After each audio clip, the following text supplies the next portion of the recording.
Now, in the details, farmers living along the waterways of the White Volta River in the northeast region are rushing to salvage their farm produce as part of preparations to evacuate to safety ahead of the spillage of the Bagri Dam in neighboring Burkina Faso.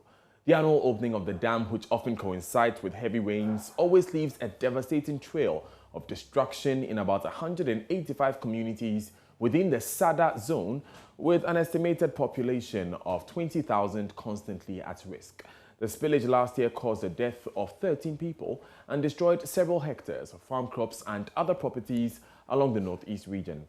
Ahead of the exercise on Friday, as announced by operators of the Bagri Dam, some farmers in the West Mamprushi and Mamprogu Moduri districts are already bearing the brunt of weeks of heavy rains in the region. The farmers say they are preparing for the worst as they complain about no assistance from the National Disaster Management Organization to help them evacuate. Spillage is an annual occurrence where billions of gallons of water are released from the Bagri Dam. The waters are barreled dangerously into the tributaries of the White Volta River in the northern, northeast, upper east, and savannah regions, starting from Gbenku at Zebela, uprooting trees, turning farmlands into rivers, and forcing families to abandon their homes.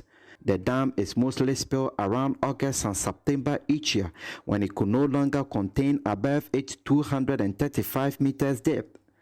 Around 13 people were killed in the region last year and over 2,000 forced to leave their homes due to floods caused by torrential rains and the opening of the dam. This year, operators of the dam on Tuesday issued an alert announcing the dam will be spilled between August 27 and 30. But even before the spillage could start, hundreds of farmlands in communities in the West Mamprusi and Mamprogu Moduri district, which are usually the hardest hit, are already submerged in floodwaters caused by weeks of torrential rains in the region. The situation has left some farmers and residents in panic. At Kunkwa and Pasinkwe, these desperate farmers, as part of preparations to move to higher grounds, were risking their lives using old canoes to salvage their drowning produce.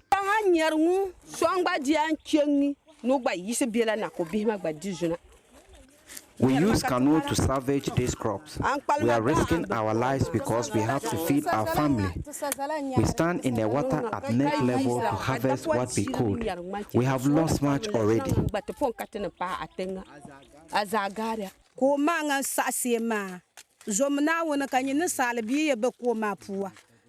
At our neck level, we stand in the reptiles-infested water to pick up the crops. We are doing all this just to get something to eat.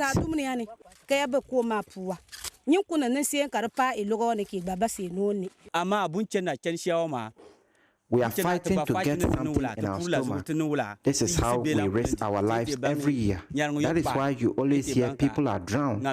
Every year, people die in this community as a result of the spillage.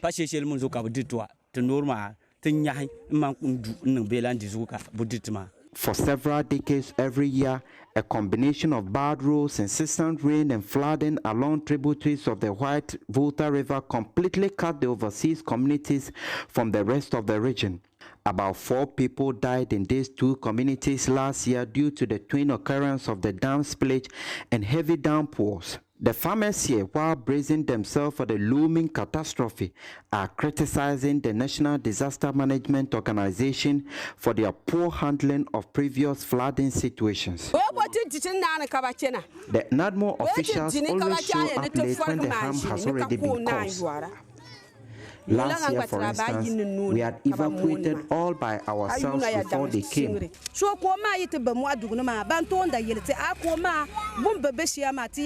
always expect NADMO officials to give us enough information ahead on how to escape the vagaries of the spillage. But they always wait and show up only after we are devastated by the incident.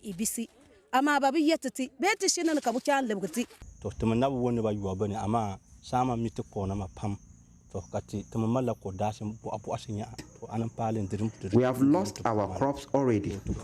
I have 3 acres here and 4 over there. The 4 is already submerged in a flood.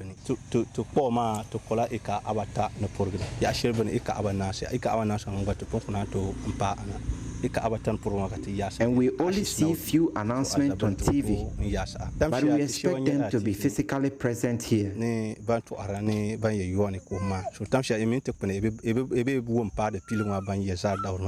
Ilyasu Tanko reporting. Let's move a bit further north to the Upper East region, where crocodiles are straying into homes from floodwaters that have engulfed several communities in Tempane in that area. Torrential rains have caused floods in that area for the past 3 weeks, causing the Tami Dam at nearby Garu constituency to overflow into homes. The reptiles are believed to have migrated from the dam following the displacement of their natural habitat. Let's get further updates from correspondent Albert Sori, who joins us via Zoom. Albert, when did this happen?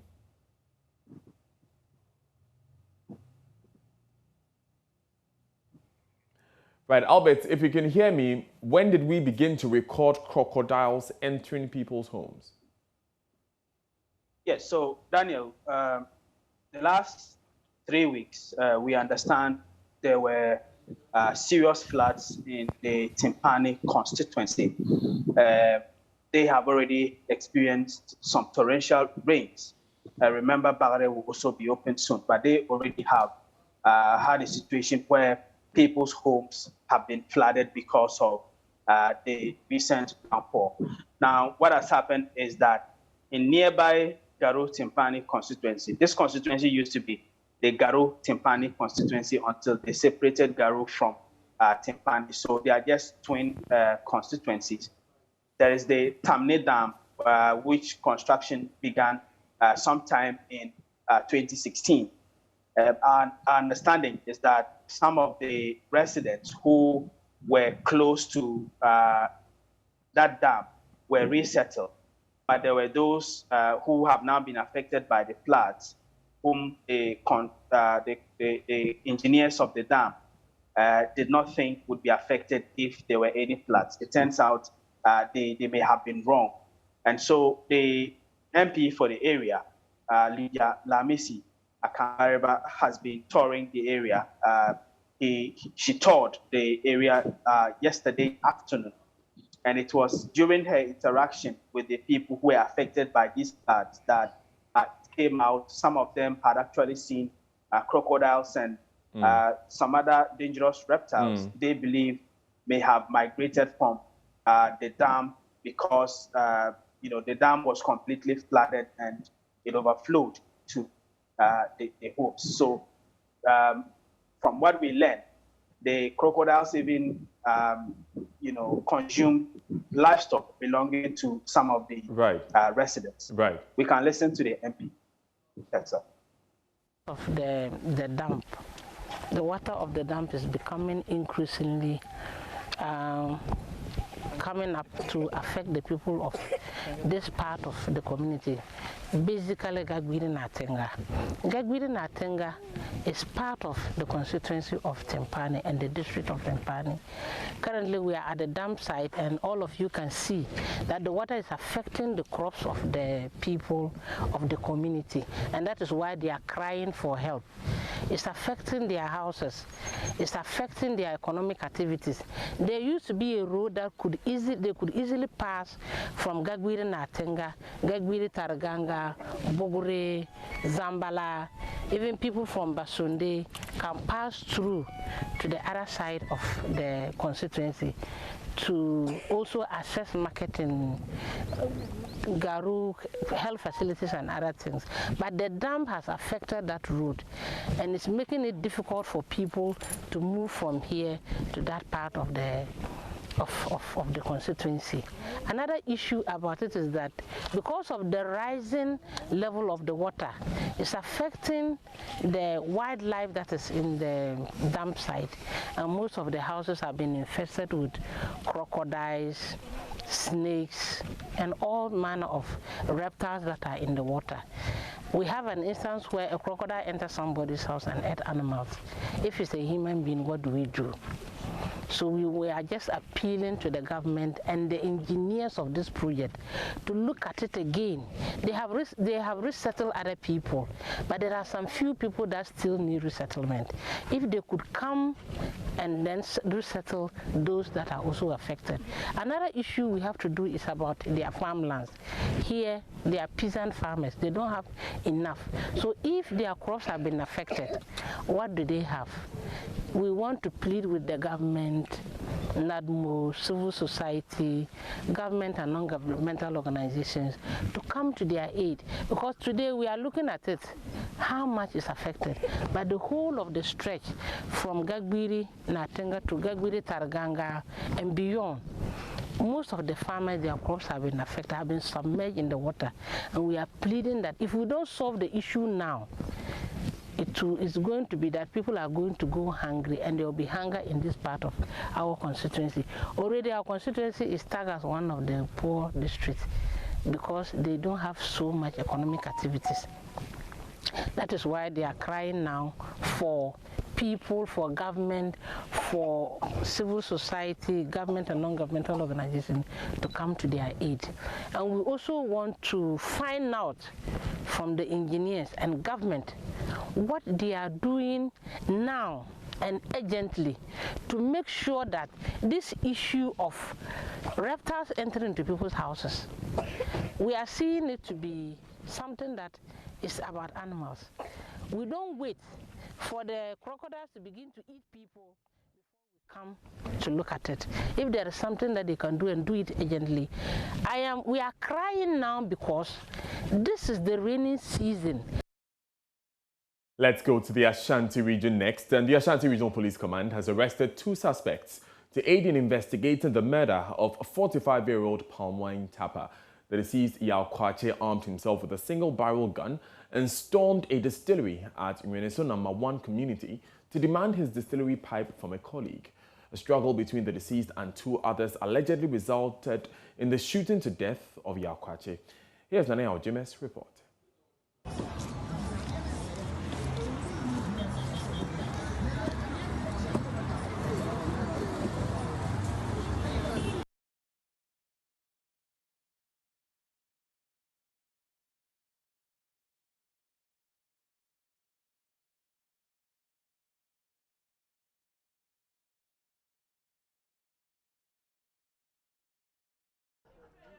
The police are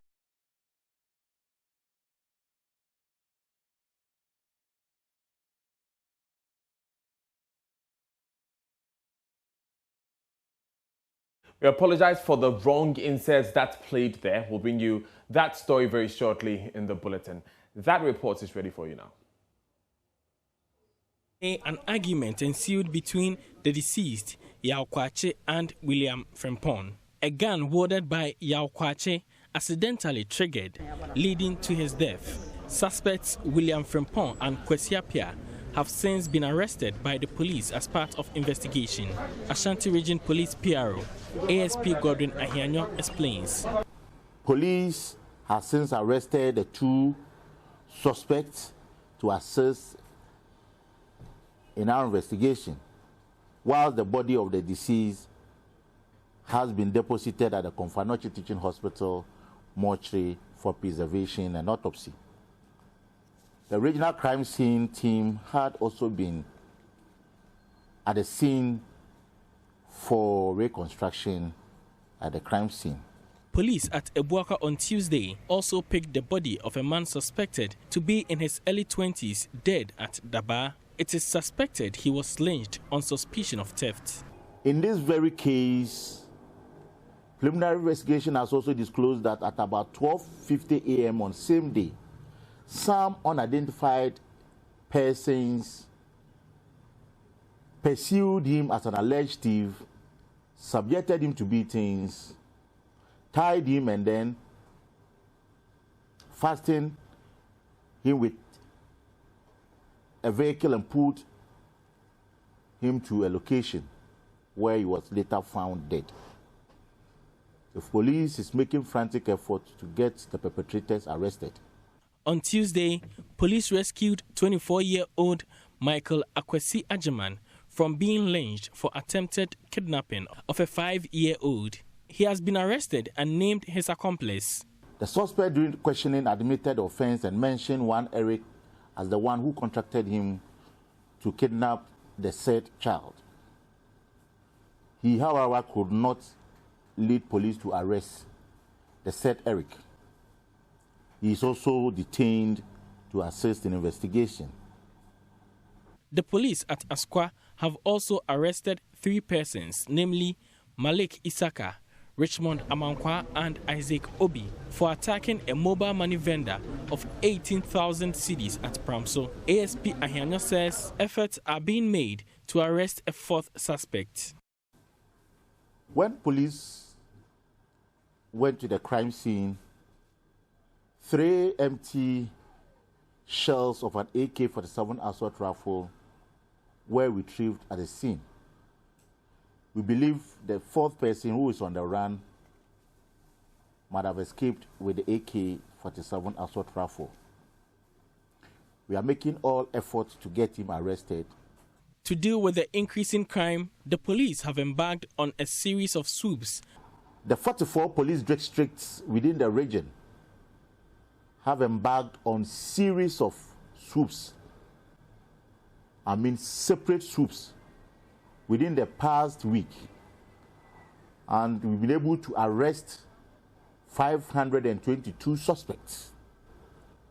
We are profiling the suspects, photograph them, we create an album. So anytime we go back again and we get them arrested, those who be found culpable will be made to face the full rigors of the law. For Joy News, Nana Ojima reporting. Now, Ghana has lost more than $200 million to railway theft. According to Deputy Minister for Railways, Kweku Asante-Boateng, it costs $5 million to construct a kilometre of railway line, estimating more than 60 kilometres have been stolen across the country. A few of the lines retrieved are not fit for purpose. Mr. Boateng says efforts to revive the sector are being affected negatively by the present situation. He's been touring affected areas in the Ashanti region. My PR just said is to sensitize the public on the happenings on railway assets. As you could see behind you, we have a lot of the lines which have been cut by thieves. They use welding machines to cut the line and sell as scrap. This is the situation we find ourselves in. When we came into power, His Excellency Nana Addo Dankwa Akufo-Addo realized the need for us to revamp the railway sector. And let me tell you, for a fact, to construct 1 kilometer of a rail is costing this nation an amount of $5 million to construct just 1 kilometer. And if we are to construct, let's say, 100 kilometers of rail, it will cost this nation not less than $500 million. If you convert that into our currency, you can imagine. We know for sure that for the past 20 years, we haven't seen any train running on our rails. The industry is gone down and we are trying to revamp it. But this is not to say that the old tracks are not good. When you go to Sekondi Takoradi, there are some trains still running on the old lines. We're using it to cut manganese and bauxite. Although we don't have a lot of coaches and other things to run economically so that people will see it. But what I'm trying to say is that when we came to power, we have developed a master plan that will bring back the old train system that we all knew or we all know. And now our government is doing a lot. We haven't gotten here. That's why we haven't seen. But even for Kumasi, we've awarded a contract for David Water to start the new line from Kejetia here to Kasi, and we are on the verge of awarding another contract to continue to Obuasi. But when you go to Takrady, we're doing a new line from Sekendi Takrady. Now we are almost at Takwa. Back here in Accra, construction of the National Cathedral has received a boost with 50,000 Ghana cedis contribution from the National Chief Imam. Sheikh Nuhu Shaributu is hopeful that the money will facilitate the speedy construction of the national edifice, which is also expected to serve as a tourist site to earn revenue for the country.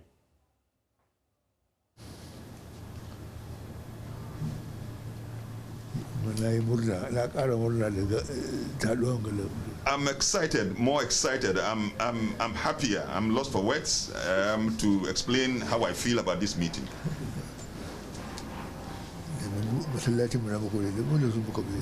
When we want to commission our mosque, we commissioned it together, Muslims and Christians. Amen. So when there's also come, we reciprocate.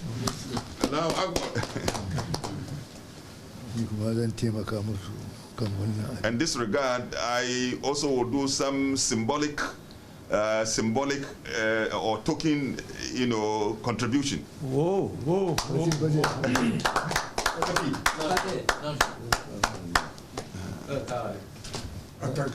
Allahu Akbar. Allahu Akbar. In my view, this will further strengthen the solidarity and goodwill between Muslims and Christians. This is an undisclosed amount. 50,000 Ghana cedis. As is okay, yeah.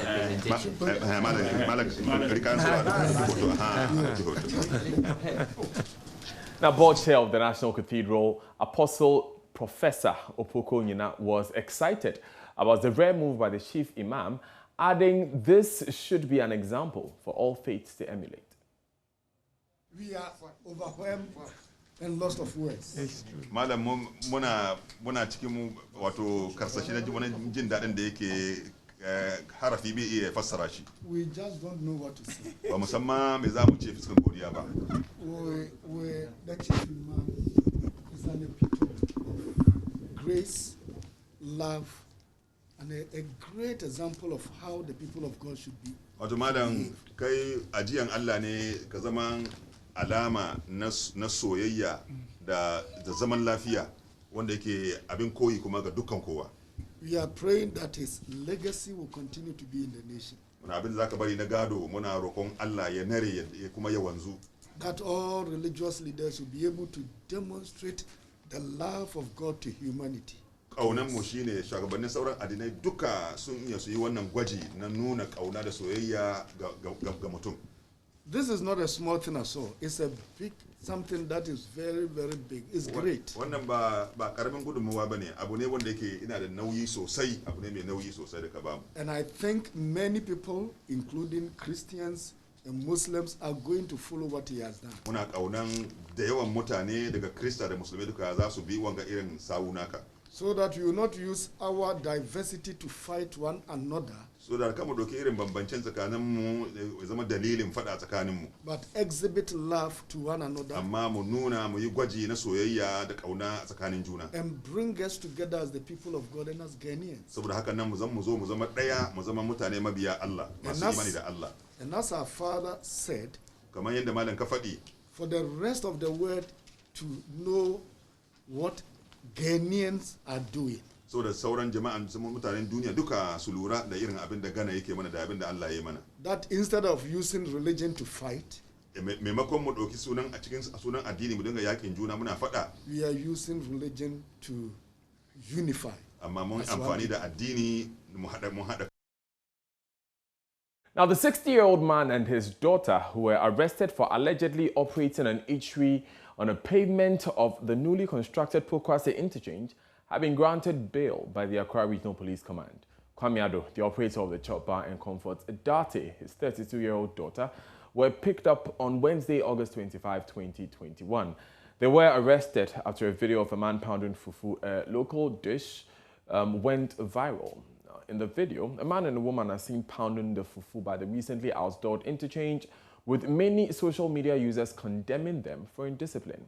Acting Director of Public Affairs at the Ghana Police Service, Superintendent Alexander Obing says the two will report for further investigations. We have these unconfirmed reports that some arrests have been made in respect of the fufu pounding incident at the Pokwase interchange. Is that correct? Good morning and thank you for the opportunity. Yes, a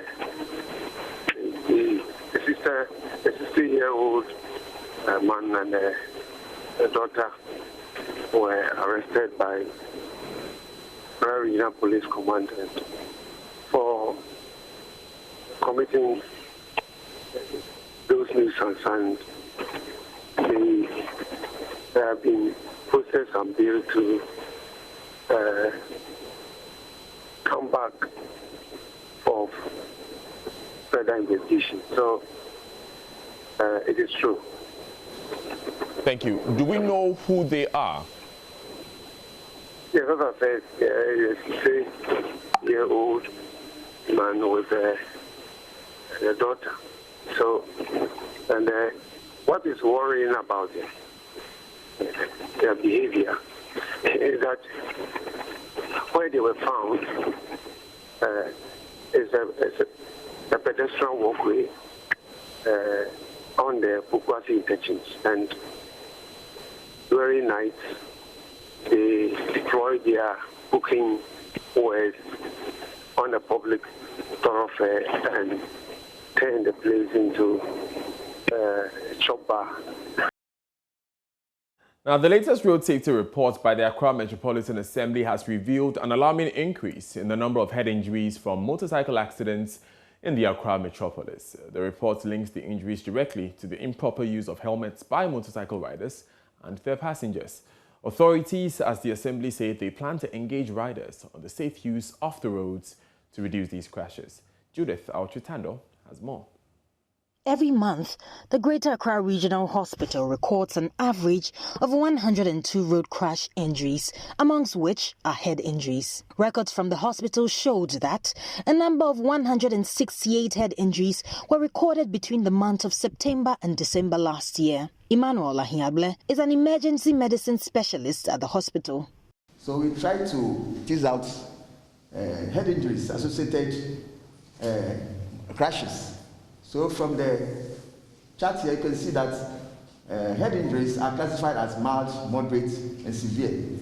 So we had 86 of those who were involved in RTA and all crashes having mild injuries, and we didn't record any mortality. Then if you look at the moderate head injury, about 48 of them sustained moderate head injuries, and 3 of them, we lost 3 of them. And the severe head injury, which is more fatal, 34 of them, and 11, we lost 11. So in total, 168 head injuries.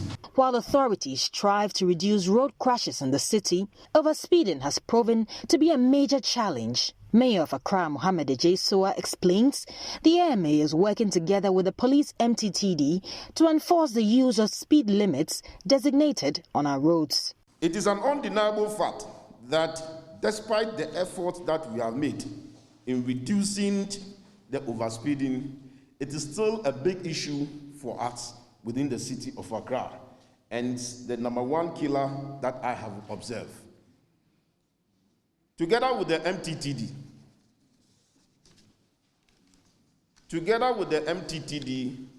we are waging war against overspeeding in Accra. The report also highlighted a decline in the correct use of helmets among motorcycle riders. It dropped from 75% to 69% between 2019 and 2020. Similarly, the rate of correctly worn helmets amongst passengers on motorcycles dropped from 45% in 2019 to 25% in 2020. This data, according to the AMA, links to the increasing number of head injuries experienced within our hospitals. Director General of the National Road Safety Authority, Mayo Briyeboa, however, says the NRSA is working to increase education on the proper use of the helmet. I think for us, that is where education sensitization comes in, and very much in our domain. And so this statistics has even given us more information for us to be able to prove to them. And we've been having programs for them.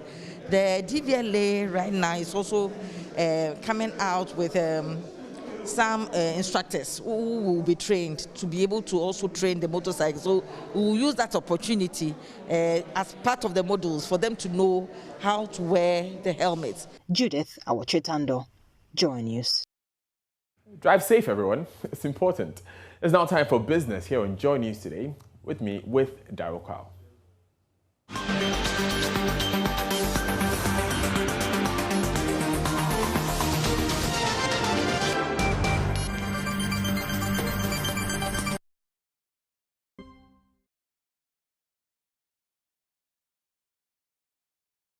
Hi, good afternoon. Welcome to Business. My name is Daryl Kwao. The Chief Executive of the Private Enterprises Federation, Anose Bonsu, has called for more investments in renewable energy since its residue will aid firms in the agri sector to compete in the African Continental Free Trade Area.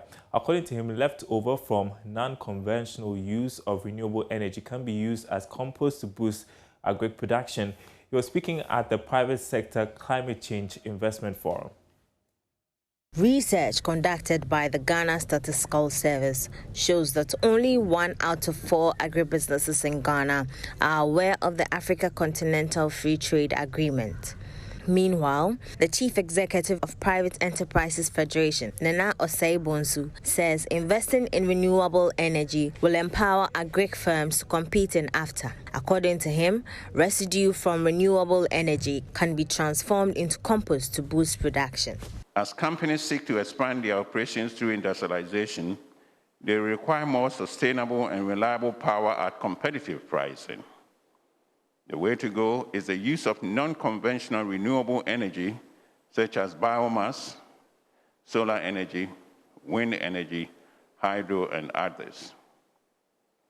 These sources of energy are cheaper, environmentally friendly, sustainable, and supportive of green climate initiatives. These energy sources and their residual raw materials like compost will boost agriculture productivity, create jobs, especially for the youth and women, increase revenue for the private sector players, and reduce the negative ecological impact as a result of human activities. With cheaper energy and the consequential benefit from the waste that we generate from industries, we can add value to agricultural products, thereby helping our agribusinesses to compete well in the arena of the Africa Continental Free Trade Area. Head of Climate and Economic Strategy and Research Division at the Ministry of Finance, Adjoa Feku, disclosed that $107 million have been approved to invest in climate in Ghana. Ghana, since joining the GCF, has submitted about 18 proposals, both from the private sector and the public sector as well. Out of the 18 proposals, 9 has been approved, and the 9 still awaiting approval. So in total, we have received about $107 million in approval. Notably among the proposals is the Program on Affirmative Finance Action for Women in Africa, Financing Climate Resilient Agriculture Practices in Ghana for Women in Agriculture. We also have the Ghana Share Landscape Emission Reduction Project, among many others. Meanwhile, Deputy Resident Representative of UNDP, Yelena Raketic, says investing in climate change has the potential to create 65 million jobs. According to her, renewable energy has massive economic benefits, which when fully unlocked will benefit Ghana and the continent as a whole. Studies have found that bold climate action could trigger 26 trillion in economic benefits by 2030 and create around 65 million new jobs. But the question is, how do we unlock these benefits? I think aside strong political will, what is urgently needed is sufficient financial deployment. Now, in other news, government would not hesitate closing down community mining sites that fail to adhere to mining regulations. That's according to Deputy Minister of Lands and Natural Resources, George Mekuduka. A visit to some sites revealed some licensed community miners are yet to put in place structures and safety precautions despite commencement of gold extraction. Nanaya Ojima has more in the following report. The community mining system is set up as alternative livelihood for illegal miners following renewed efforts in fighting galamsey. It is said to be a miniature of large-scale mining firms. Under the system, the government, as owner of the gold deposits, invests in the mine through interested business individuals. Locals with interest in mining are then registered and authorized to mine their allotted concessions under certain safe conditions. Under this operation, office structures, first aid facilities, washrooms, among others, are to be constructed for miners. Mr. Duka warns refusal of miners to comply with all the regulations could result in operational shutdown. In your wahano, well accepted by the commission. And in a month's time, we will come back and ensure whether or not you're following all the protocols in mining. And we are serious about this. Yes, we've seen the concession, but I'm not happy about the environment. So let's put the environment in order. Thank you very much. He spoke at a ceremony to inaugurate the community mining site at Edukrom in the Ahafuano South East District. This community mining is expected to help provide jobs and reduce illegal mining in forest areas. Joseph Ajamandapa is District Chief Executive.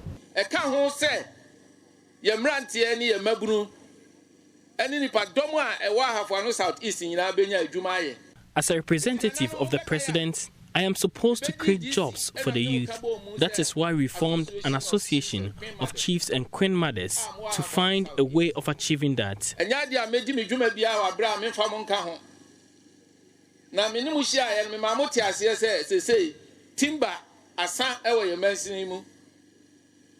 Our timber in this area is exhausted and not all the youth are interested in farming. Farming is not as lucrative as it used to be, so we have to take steps to activate this mine.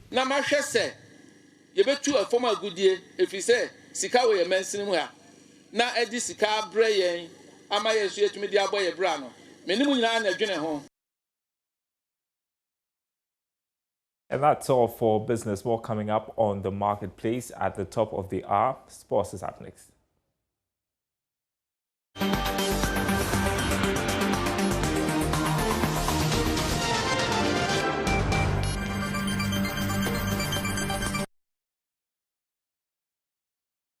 Hello, good afternoon and welcome to the sports segment with me, Oreku Wampofo. Former coach of Asante Kotoko, Didi Dramani, has advised Haserfolk to tone down the expectations of the team ahead of their CAF Champions League campaign, which kicks off next month. Speaking to Joy Sports, Didi noted that this team is not as good as the one that they had in the early 2000s. The Phobians returned to the continent's interclub competition for the first time in 6 years after winning the 2020-2021 Ghana Premier League.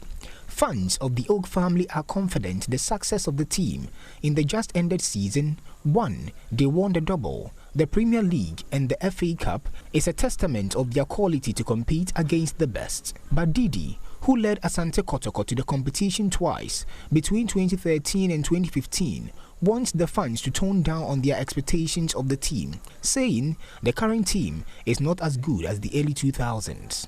Hearts were able to do it in Africa when they successively won the Premier League and then successively went into Africa. So they were being eliminated, time and again, and then they were closer, they missed, and then they were finally there. They were very unbeatable in 2000. And so you cannot match that one to what is today. But I believe that they can with the energy level, they will be able to try to create an impact. But they have to be very modest in their expectation. Didi, who confessed his love for the club, advised that they plan strategically for the competition. Has is my childhood club. Yeah, I love Has. You know, it's all about preparation again, and preparation in football is the objectives you set. If you begin to set objective of going to win, then already you have put yourself, you know, to a certain level. You need to set, you know, strategically, and then be able to make an impact. You know, when you are able to make an impact, I think that it makes more sense. Hearts of Oak won the CAF Champions League in 2000, beating Esperance in the final. Some more stories where Tema Youth would consider heading to the Court of Arbitration for Sports to have their reservations about the qualification of Accra Lions to the Ghana Premier League. The club petitioned the Ghana Football Association to review a decision of the disciplinary committee that awarded all clubs 3 points following the decision of Fire Rangers to pull out of the competition. But the football governing body is still yet to respond. Joy Sports' Asari Bidiako has the rest of the story. Tema Youth Football Club petitioned the Ghana Football Association seeking to annul the declaration of Accra Lions as winners of Zone 3 of the 2020-2021 Division 1 League. Accra Lions were declared champions of Zone 3 on the basis of their superior goals and head-to-head advantage over Tema Youth, despite both teams finishing the season with 65 points apiece. But Tema Youth is contesting the qualification of the Accra-based club, insisting the appeals committee of the Ghana FA misapplied Article 13 of the Division 1 League regulations. Here is Public Relations Officer of Tema Youth, Eric Collins Odum. You only go to CAS when you think that you are still dissatisfied with the ruling, or you think that you have been treated unfairly by your local adjudicating processes. And that is how come it is clear in our constitution or the statutes that when you feel dissatisfied, there's another avenue for you, that is Court of Arbitration for Sports. And so I don't think that we are going to the ordinary court to seek redress there or to seek justice there. No. Our association or our sports is governed by a specific, laws and regulations, and that's how come we are heading there. Eric Collins Odum is confident the CAS verdict will go in Tema Youth's favor. And I can speak on all uncertainties. I can tell you that even if you give me to my class 1 people in my house, they will rule this case in favor of me. See, Article 50.6 of the Division 1 League, despite code, says that any judicial competent body can rectify in calculation any obvious error. Tema Youth Football Club competed in the 2017 Ghana Premier League but got relegated at the end of that season. Now, in just about almost 4 hours' time, we'll be finding out which European teams would be grouped with each other in the Champions League draw, which is scheduled to take place in Istanbul in Turkey. And just a reminder of which teams are in which pot exactly heading into that draw. You can see pot 1 there with defending champions Chelsea, and then Europa League winners Villarreal. And then you have the league winners of the big leagues in Europe: Bayern, Man City, Atletico Madrid, Inter Milan, Sporting Lisbon, and then Lille. Now, pot 2 seems to have a lot of big giants there with Real Madrid, Barcelona, Juventus, Man United, Paris Saint-Germain, Liverpool, Sevilla, and then Dortmund. And we have the remaining teams in pot 3 and then pot 4 as well. Just a reminder that teams from the same association, that's the same country, cannot pair each other in the group stages. So you cannot see a team like Chelsea, being in the same group like Manchester United from pot 2.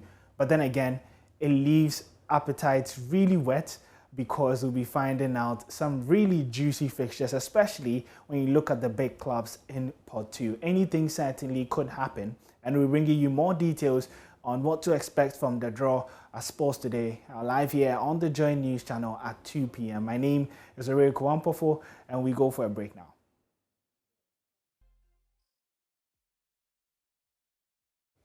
You're live on Joy News Today. Now it's celebration, jubilation. We will be celebrating the maestro, Kojo entry on Joy Entertainment's Celebrate this Friday, the 3rd of September. It's going to be on Joy FM, Hits FM, Joy Prime, and online. And there's an opportunity for you to be a big part of it. So I'm here in studio with DJ Black to help us understand this better. So DJ Black, first of all, what do we mean celebrate? What's that whole concept about? Celebrate is a Joy Entertainment initiative. I want to highlight on some of the progress of our own musicians. And just like our tagline says, it's music for us, by us. So we're celebrating, some of our musicians who have spread the culture of Ghana, around here. That's what Celebrate is about. Who are those artists who have been featured in the past? This is the third of this series. The first time we celebrated Tregmatic, and then we celebrated Kiddy. And on Friday, the 3rd, we're doing the big one, Kojo entry, the maestro. Amazing. We're celebrating him, yeah. I mean, it goes without saying, he's such a legend. Definitely. And we all have the same name, Kojo. Why is that why you chose Kojo entry? Oh, no. We chose Kojo because of his achievement. Yeah. Everybody loves Kojo.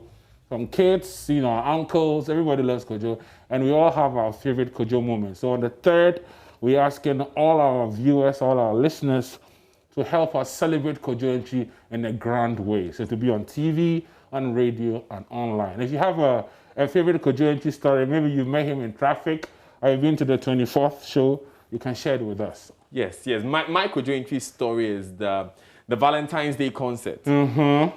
Where I met them. Please, I was there on professional. Okay, I like that. Anyway, so it was a Joy FM concert, and I met the Honorable Sam George and Muntaka Mubarak. Okay. And I saw the two of them dancing with their wives. I said, hey, bosses, we have some romantic MPs in the house, but it's only the maestro who can do that. Yeah. I mean, Kojo songs have served many purposes, and on the 3rd, we want everybody, the whole Ghana, in fact, the whole world watching to help us celebrate Kojo entry. So how can viewers and listeners be a part of this? It's simple, from the morning throughout the whole day, you hear Kojo entry songs on the radio, on TV, and online. So you can call in. If you have a story, anytime you hear a Kojo entry song, you can call in. You can, request the songs. If it's TV, jump in. It's online. Anything you see, just jump in right there. Right then, DJ Black, thank you so much for joining us. This has been Joy News Today, and we ended with a bang. We are celebrating Kojo entry tomorrow, so do well to be a part of it. My name is Daniel Daze. If you want more news, go on myjoyonline.com. Up next is The Marketplace. Have a good day.